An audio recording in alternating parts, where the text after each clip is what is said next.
राज्यसभा में सांसद नवीन जैन ने बुधवार को शिक्षा मंत्रालय के तहत संचालित स्कूलों में बच्चों और शिक्षकों की सुरक्षा एवं परिवहन व्यवस्था को लेकर अहम सवाल उठाए।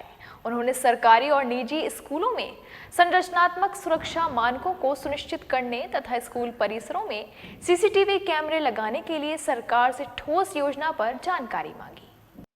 राज्यसभा सांसद नवीन जैन के स्कूलों में बच्चों की संरक्षा और परिवहन संबंधी अनुपूरक सवाल पर शिक्षा राज्य मंत्री का जवाब। सवाल महत्वपूर्ण बताया। राज्यसभा सांसद नवीन जैन ने राज्यसभा में शिक्षा मंत्रालय द्वारा संचालित स्कूलों में छात्रों व शिक्षकों की सुरक्षा तथा परिवहन संबंधी अनुपूरक प्रश्न पूछे।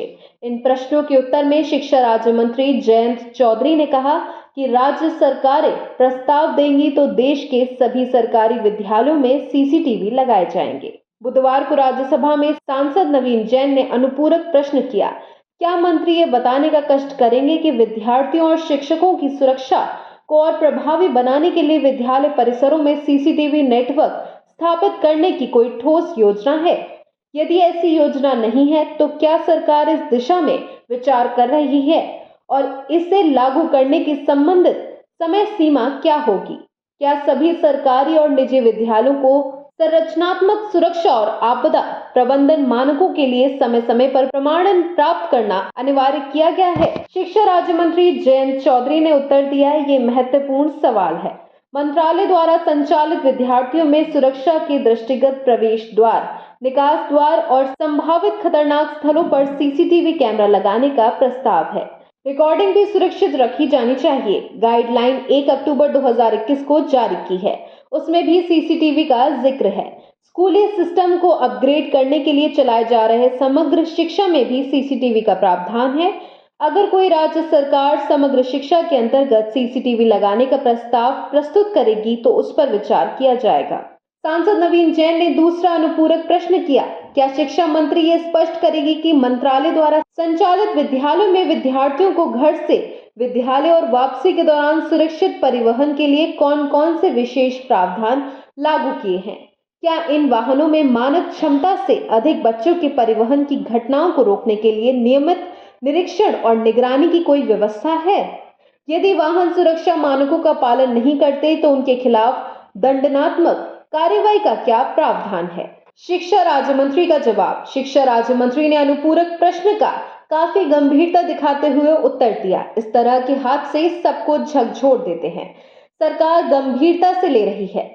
गाइडलाइन में उल्लेख है कि परिवहन की जिम्मेदारी सामूहिक तौर पर बनती है। अगर बच्चे को घर से स्कूल लाते समय, ले जाते समय या स्कूल परिसर में लापरवाही की जाती है तो किशोर न्याय अधिनियम की धारा 75 के तहत भी कार्रवाई का प्रावधान है। केंद्र सरकार ने लिखित उत्तर में क्या कहा था?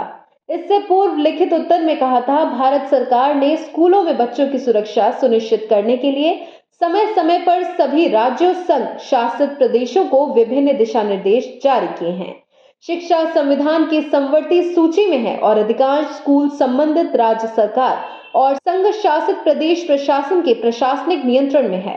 स्कूल शिक्षा एवं साक्षरता विभाग द्वारा स्कूल सुरक्षा एवं संरक्षा पर दिशा निर्देश 1 अक्टूबर 2021 को जारी किए गए।